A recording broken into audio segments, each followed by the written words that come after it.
Eu, a minha esposa e meu filho. Saindo de Rio Branco, indo até Buenos Aires. Eu pagaria em torno de R$36 mil. Peguei um voo numa cidade boliviana, Cobija, eu paguei R$3.800. Qual o diagnóstico que o senhor faz hoje? Nós temos um grave problema de precificação do querosene de aviação, mas nós temos também uma questão. As empresas aéreas têm modelos de cobrança de preço muito elevado.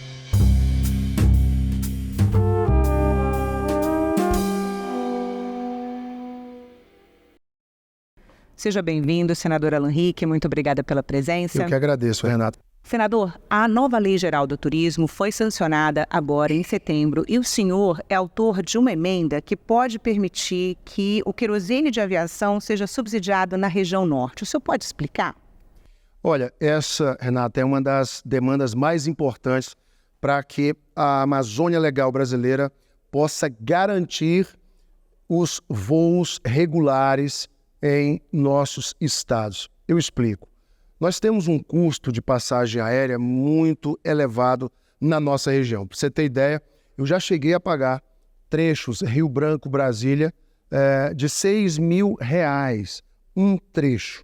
São 3 horas de voo, é uma viagem considerada longa, mas nada pode explicar um valor tão elevado, né? Sabemos que as companhias aéreas tiveram suas perdas durante a pandemia, muitas delas tiveram que recorrer ao próprio Poder Executivo e ao Congresso, que aprovou medidas que ajudaram as companhias aéreas. Mas, efetivamente, depois de tanto tempo de debate, o que é que nós poderíamos fazer para garantir que as empresas que hoje operam no Brasil, nós temos 3 grandes empresas que dominam praticamente todo o mercado brasileiro, Gol, Latam e Azul. O que é que nós podíamos fazer para que elas mantivessem seus voos, aumentassem a oferta de voos, né? Agora, por exemplo, nós conseguimos, depois de 8 anos, levar a Azul de volta para o território do Acre, do meu estado. 8 anos que nós ficamos com apenas Gol e Latam operando em nosso estado. Na última 2 semanas atrás, nós conseguimos, então, o primeiro voo, no dia 4 de outubro, o primeiro voo da Azul, retomando, não é, essas operações no Acre. Mas, efetivamente, o que isso representa, Renata? O subsídio sobre o querosene de aviação vai permitir que, na Amazônia Legal, as empresas que assim se dispuserem ter um abatimento no preço pago hoje sobre esse querosene, que chega na nossa região já muito onerado, bem mais caro do que em outras regiões, em que pese praticamente todos os estados da Amazônia Legal já terem reduzido a carga do ICMS.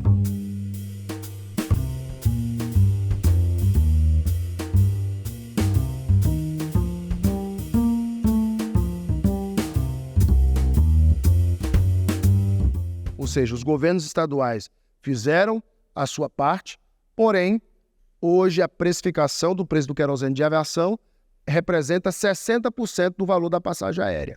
Então, quando nós começamos a trabalhar esta matéria, era um projeto de lei que eu apresentei no ano passado aqui no Senado, projeto de lei 4388 de 2023, que tratava exatamente disso. Usarmos parte dos recursos do FENAC, que é o Fundo Nacional da Aviação Civil, para, na Amazônia Legal, que enfrenta hoje um grave hiato, não é, de companhias aéreas em alguns dos seus estados, pudesse realmente esse valor ser utilizado para subsidiar o preço do querosene de aviação. E desta forma, nós corremos com a matéria no Senado, mas durante a tramitação do projeto da nova Lei Geral do Turismo, nós apresentamos esta emenda, ela foi aprovada nos relatórios do senador Flávio Bolsonaro e do senador Davi Alcolumbre, e na Câmara dos Deputados também mantida pelo relator Paulo Aze, deputado Paulo Aze.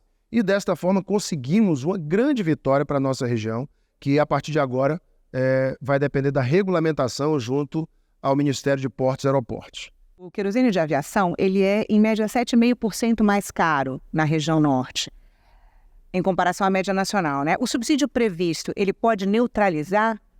A ideia é que a gente tenha exatamente um custo desse querosene semelhante ao sudeste do Brasil. Você falou de uma média, por exemplo, no estado do Amazonas ele tem um custo, em Roraima ele tem outro custo, no Pará ele é bem mais barato. Só que quando chega no Acre, eu me lembro de uma frase do ministro Celso Sabino. Ele diz o seguinte: ministro do Turismo, que se houvesse querosene de aviação em Marte, seria mais barato do que no estado do Acre, onde ele chega a ter um valor até 25%, por exemplo, agora que nós temos um grave problema de desabastecimento de cargas por conta da seca dos rios da Amazônia, nós chegamos a ter até 25% de majoração no preço do querosene de aviação, um valor absurdo, cobrado nos trechos dos voos operados no Acre. Então, agora, os voos, pelo que o senhor está falando, eles não são só 25% mais caros, né? Não. Eles chegam a ser 100%, 200% mais caros. Bem mais caros. O preço da passagem aérea... Eu fiz várias audiências, Renata, a respeito desse tema, convocando as companhias aéreas, a Associação Brasileira das Empresas, a ABA, a ANAC. Fizemos audiências ainda quando o deputado, lá na Comissão de Defesa do Consumidor, depois fizemos no Senado. Fizemos audiência pública, inclusive no Acre, com a presença de representantes das companhias aéreas, mostrando o caos que o preço da passagem gerava. E olha que os aviões saem lotados. Eu acabei de chegar de Rio Branco, num voo da Latam, lotado, né? Sem um espaço vazio, né? Os voos completamente lotados. Para você ver, a demanda existe e nós precisávamos fazer alguma coisa. Com a nossa emenda aprovada na nova Lei Geral do Turismo, temos a esperança de que podemos reduzir esse custo e melhorar tanto a oferta quanto reduzir preço de passagem para os cidadãos da Amazônia Legal. E quais são os desafios para a implementação da lei? Agora nós temos que fazer a regulamentação, né? A lei foi aprovada, como você muito bem colocou, no último dia 18 de setembro, numa cerimônia no Palácio Planalto, da qual, inclusive, participei. Fui lá dar um abraço no ministro Silvinho Costa Filho, de Pós-Aeroportos, ministro Celso Sabino, no Paulo Aze, que foi o relator na Câmara, em todos os amigos que ajudaram a aprovar essa nova legislação, a legislação muito moderna do turismo brasileiro, com esse objetivo de melhorar, né, o fluxo de turistas internos e externos. O Brasil tem um potencial enorme, mas atrai pouquíssimos turistas internacionais. A gente precisa vencer esse desafio, mas isso é assunto para outra entrevista. Mas só para dar um gostinho do tamanho do desafio, senador, o Brasil recebe menos turistas do que algumas cidades que recebem mais turistas no mundo, Só né? a Torre Eiffel, sozinha, recebe mais turistas do que o Brasil num ano. Somente a Torre Eiffel. Você vê o tamanho do nosso desafio. O Brasil com esse potencial de praias, de turismo ali na Serra Gaúcha, o turismo no Sudeste, o turismo na Amazônia, o nosso ecoturismo maravilhoso, e a gente não tem conseguido atrair. E são vários desafios que são colocados. Entre eles a infraestrutura e o transporte, né? Transporte, formação de mão de obra mais qualificada, bilíngue, para atender o turista que fala inglês, né? Você tem que ter mais investimento privado também. Enfim, vários desafios estão postos e a gente precisa avançar. Mas no que tange à regulamentação, eu inclusive liguei para o ministro Silvinho, vamos conversar pessoalmente a respeito disso e tratarmos de uma regulamentação que obrigue também as companhias aéreas a ofertarem com mais qualidade voos na Amazônia Legal. Porque não adianta você dar o desconto, você ter um querosene de aviação subsidiado, portanto mais barato, e as companhias aéreas não terem nenhuma contrapartida. A contrapartida é exatamente melhorar a oferta de voos. Mas tem uma coisa bacana também, Renata, vai trazer um pouco mais de alívio às empresas regionais, aos táxis aéreos, né? As pequenas empresas que operam nos estados da Amazônia, porque elas terão também seu custo de compra desse querosene de aviação reduzido. O objetivo, minha amiga, é um só: integrar a nossa Amazônia, melhorar o fluxo de turistas, o fluxo do turismo de eventos, de negócios, o dia a dia das pessoas que precisam viajar para fazer um tratamento de saúde. Lá no Acre nós temos o TFD, tratamento fora do domicílio. São muitos pacientes que precisam viajar para se tratar em grandes centros do sul e sudeste do nosso país. Eu, por exemplo, tenho um convênio, né, que nós celebramos com a Secretaria de Saúde do Estado, onde pacientes do Acre vão ser cirurgiados, né, em situações complexas, né, cirurgias de alta complexidade, em São José do Rio Preto, São Paulo. Portanto, precisam do transporte aéreo para chegar em São Paulo. E o custo é muito elevado. Então, com isso, nós vamos atender toda a população e uma série de outras demandas também de serviços que são ofertados. Senador, o setor da aviação civil, ele se beneficiou de medidas legislativas como a abertura da participação para capital estrangeiro, a permissão de cobrança de bagagem, e o viajante percebeu muito pouco esse impacto dos benefícios legislativos que as companhias aéreas tiveram. Que esperança a gente pode ter que agora pode ser diferente? Na regulamentação, nós temos que amarrar bem amarradinho esse desconto.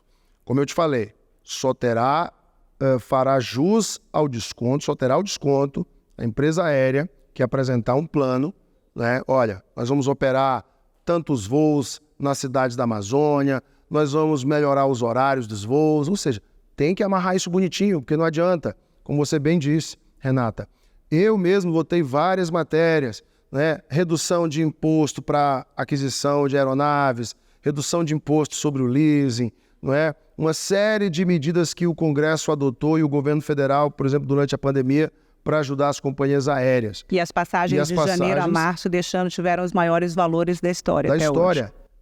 Gente, está muito caro. E outra coisa, nós precisamos avaliar, porque a medida do subsídio do querosene de aviação, no meu entendimento, é uma medida paliativa. Existem outras medidas. Por exemplo, nós temos que avaliar essa questão da precificação exatamente do combustível de aviação atrelado ao dólar. Será que a gente não pode ter um outro modelo junto à Petrobras? Será que não é importante a gente levantar o diálogo sobre isso? Porque a aviação, ninguém viaja todos os dias, ou ninguém usa um meio de transporte caro que é hoje, né, somente porque eu quero viajar. Hoje viajar está ficando muito caro. Viajar deveria ser mais democrático.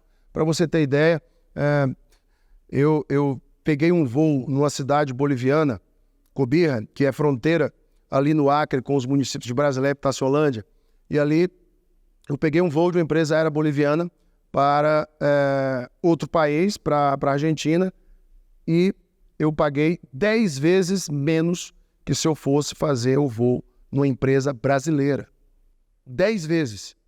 Para você ter ideia, eu fiz uma cotação do preço para mim, para minha esposa e meu filho de 3 anos, né, saindo de Rio Branco, indo até Buenos Aires. Se eu fosse fazer esse trecho no Brasil, à época, quando eu fiz essa cotação, eu pagaria em torno de R$36 mil. Eu, a minha esposa e meu filho, saindo de Rio Branco, fazendo escala em Brasília, depois Guarulhos, depois Buenos Aires. O mesmo trecho, só que saindo de uma cidade ali vizinha, de Cobija, parando em Cochabamba e seguindo para Buenos Aires, eu paguei R$3.800, eu, minha esposa e meu filho. Então tem alguma coisa errada, a gente tem que avaliar o que está acontecendo. Não é possível que a diferença de tributação e de preço... Qual o diagnóstico que o senhor faz hoje? Nós temos um grave problema de precificação do querosene de aviação, mas nós temos também uma questão. As empresas aéreas têm modelos de cobrança, elas têm ali seus robôs que atuam. Quando você vai comprar uma passagem aérea ali no site da empresa, você vê que daqui a pouco você faz a pesquisa de um trecho que você deseja viajar. Brasília, você quer ir para o Nordeste, uma praia do Nordeste.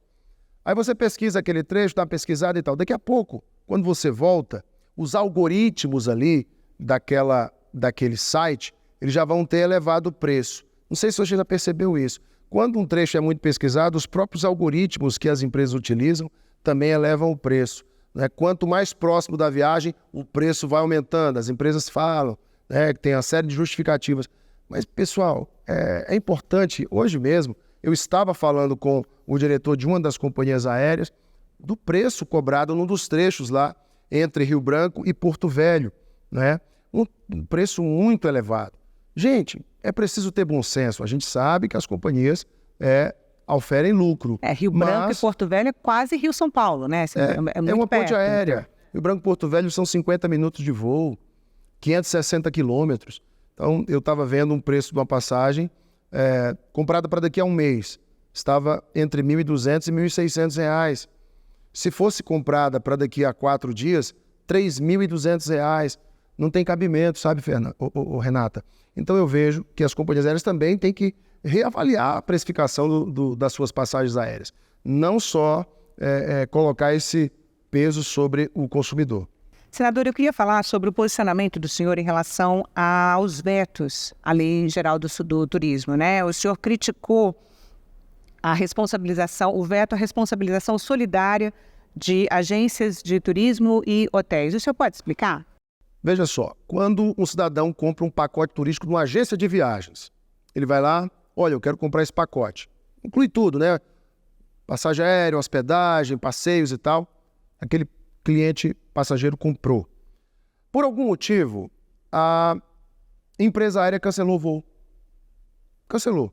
A agência de viagem tem culpa? Renata, não tem. A culpa é da empresa aérea.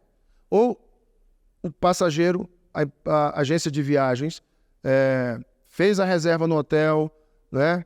E chega lá, o hotel, por alguma falha do sistema do hotel, ele não é atendido. O passageiro não é atendido porque o hotel falhou. E da mesma forma, se a agência de viagem vende um pacote ao passageiro, ao cliente, e esquece, por exemplo, de fazer a reserva no hotel, de fazer a contratação de serviço, ela deve ser responsabilidade, e não o hotel. O hotel não teve culpa. Então eu penso que o que tem que ser feito nesse caso? Uma alteração, porque a questão da responsabilidade solidária está no Código de Defesa do Consumidor. Então o governo ficou de apresentar uma medida provisória para equalizar esse problema. Eu não acho justo que a empresa, a agência de viagens, seja cobrada por um erro que ela não cometeu. E da mesma forma, a empresa aérea ou o hotel sejam punidos por um erro que não cometeu. Nós temos que individualizar as responsabilidades. Eu entendo que essa é uma alteração que tem que ser feita, inclusive, no Código de Defesa do Consumidor. Era isso que eu ia perguntar, senador. Justos. O Código de Defesa do Consumidor já não oferece essa proteção? Oferece, mas trata da responsabilidade solidária nesse tipo de situação. Por isso que o governo se comprometeu com a gestão do Ministério de Portos e Aeroportos, ministro Silvio Costa Filho, de apresentar uma medida provisória para resolver esse problema de vez. O que não pode é o santo pagar pelo pecador. Senador, o senhor apresentou um outro projeto também voltado para o setor de aviação, que prevê autorizar o transporte aéreo por empresas sul-americanas entre destinos nacionais. Né? Como que é essa proposta? Qual que é o objetivo do senhor com essa medida? Renato, um tema excelente. A gente chama de cabotagem ou oitava liberdade do ar. Por exemplo, um voo sai de São Paulo para Lima. Esse voo, que é um voo internacional, ele, pela legislação brasileira hoje, ele não pode fazer um trecho doméstico. Por exemplo, São Paulo, Rio Branco, doméstico, e Lima, internacional. Então, é porque hoje a gente já tem no Brasil 4 companhias operando, as chamadas companhias de baixo custo, né? Low cost, as low cost. Só que elas fazem destinos internacionais, elas não podem fazer Somente. 2 destinos no Brasil, né? Somente destinos internacionais. A nossa ideia é permitir a cabotagem nos aeroportos também da Amazônia Legal, e a gente até fez uma alteração no nosso texto, permitindo a cabotagem de voos internacionais em aeroportos com menos de 15 pousos e decolagens diários, que aí atenderíamos mais aeroportos, não só na Amazônia, mas em todo o Brasil. Atenderíamos o Brasil inteiro. E onde está esse princípio? O México já tem um acordo com os Estados Unidos acerca disso, o Chile já avançou em cima da cabotagem em território chileno. 2 dessas empresas de baixo custo são chilenas no Brasil, né, operando. E o próprio presidente Milei da Argentina, nesse processo de privatização da Aerolíneas Argentina, ele propôs também a cabotagem, a oitava liberdade do ar, permitindo que empresas internacionais possam fazer trechos domésticos na Argentina. Eu entendo que isso melhoraria muito o preço, reduziria custo. O Brasil tinha essa dificuldade por conta da reciprocidade dos demais países, que também protegem suas empresas locais. Nem todos os países da América do Sul, do continente americano como um todo, pensam da mesma forma. Então, alguns países, a maioria dos países tem legislações que protegem suas empresas locais, proibindo a cabotagem em voos internacionais, mas outras já estão abrindo o mercado. Então, eu penso que o Brasil poderia dar um passo adiante e toda a América do Sul ser afetada, né? Os países do Mercosul iniciarem um grande acordo para permitir a cabotagem de trechos domésticos em voos internacionais. Nós reduziríamos drasticamente o valor das passagens em todo o Brasil. Senador, e por que apenas companhias da América do Sul? A gente melhorou o nosso projeto. Inicialmente era assim, apenas na Amazônia Legal e empresas sul-americanas, para que a gente pudesse buscar a integração regional, pensando no Mercosul, pensando na integração entre os países sul-americanos. Mas depois nós melhoramos o projeto e colocamos empresas internacionais e também aumentamos o escopo para aeroportos com até 15 pousos e decolagens diários. A matéria já foi aprovada no Senado, agora vai para a Câmara e nós vamos acompanhar a tramitação dela. Senador, e que estratégia pode convencer essas companhias a atender destinos remotos que não são atraentes para as companhias brasileiras, por exemplo? Esse do querosene de aviação, por exemplo, é uma boa saída para que as empresas possam ofertar voos. Vou dar um exemplo para você. Hoje, a Gol faz o trecho Rio Branco, Cruzeiro do Sul, do Acre. Cruzeiro do Sul é a nossa segunda maior cidade, né? Tem cerca de 100 mil habitantes. A peso de uma ação civil pública do Ministério Público. Porque se não fosse uma ação civil pública, certamente a empresa já teria abandonado esse trecho, né? E o custo é elevadíssimo, o preço da passagem altíssimo. Mesmo você comprando com meses de antecedência, você paga aí um preço muito elevado. O objetivo da nossa emenda, a nova Lei Geral do Turismo, com a regulamentação, que se Deus quiser, nós conseguimos rapidamente, nós temos conversado com o ministro Silvinho, que é um dos maiores entusiastas da matéria, para que a gente regulamente o mais rápido possível, para que já no ano que vem nós tenhamos um preço mais barato. Lembrando a você, Renata, que vamos também exigir das empresas aéreas o cumprimento de suas metas, redução de preço e oferta de melhores voos nas nossas regiões mais remotas. Senador, e existem boas práticas em outras regiões do país ou do mundo que possam inspirar novas políticas para o desenvolvimento da aviação civil na região? Sem dúvida, eu citei para você ainda há pouco acordos, né, entre Estados Unidos e México, o Chile, que agora também já permitiu a cabotagem, a Argentina que está indo por esse caminho e outros países que estão avaliando isso. Como eu te falei, Renato, o Brasil precisa sair na frente, convencer os parceiros sul-americanos, os países do Mercosul, que sabe mesmo do NAFTA, né, Estados Unidos, México, Canadá. Eu acho que a gente tem que buscar resolver a integração dos países da América do Sul como um todo e do Brasil como um mundo.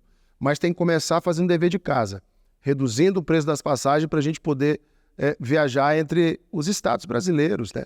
A Amazônia como um todo vem sofrendo ao longo dos anos com altíssimo custo da passagem aérea. Eu estava para você ainda há pouco, a nossa debilidade em relação à infraestrutura de rodovias, a nossa BR-364, que é que liga Rio Branco a Cruzeiro do Sul, são 680 quilômetros, é uma estrada que vem sofrendo ao longo dos anos, mas graças a Deus, ao investimento do Ministério dos Transportes, reconheço aqui publicamente o trabalho do ministro Renan, do DENIT, o Fabrício, do governo federal em ajudar o estado do Acre a resolver esse problema. Vamos reconstruir nossa estrada, um paliativo já foi feito, mas nós temos outros problemas em outras estradas, né? Porto Velho, Manaus, nós temos problemas em estradas ligando o Pará, Boa Vista, o Amapá, enfim. O Brasil precisa avançar, interligar esse país e garantir o desenvolvimento das regiões remotas. Não se faz desenvolvimento sem estradas, não se faz desenvolvimento sem os modais funcionando. O Brasil tem muito potencial de crescimento, a Amazônia é uma riqueza desse país, são quase 30 milhões de brasileiros morando ali, mas que precisam ser enxergados como cidadãos brasileiros e não cidadãos de segunda categoria, como ao longo dos anos vêm sendo enxergados por empresas, por governos, enfim.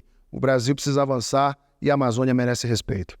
Senador, que mensagem final o senhor gostaria de deixar aos envolvidos no setor de aviação civil e turismo, viajantes, usuários dos serviços de carga, agora que a sua emenda foi incluída na Lei Geral do Turismo? O que a gente pode esperar?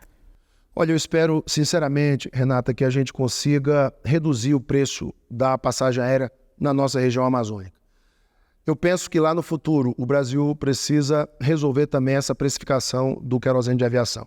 Mas, acima de tudo, eu penso que as companhias aéreas, que têm muitos avanços do ponto de vista de isenções de impostos para poderem investir, poderem reconstruir, muitas delas passando por processos aí de ajustes, né? Algumas com recuperação judicial, mas é preciso enxergar que quanto mais você oferece passagens num preço justo, mais o usuário vai utilizar o avião, mais passagem você vai vender.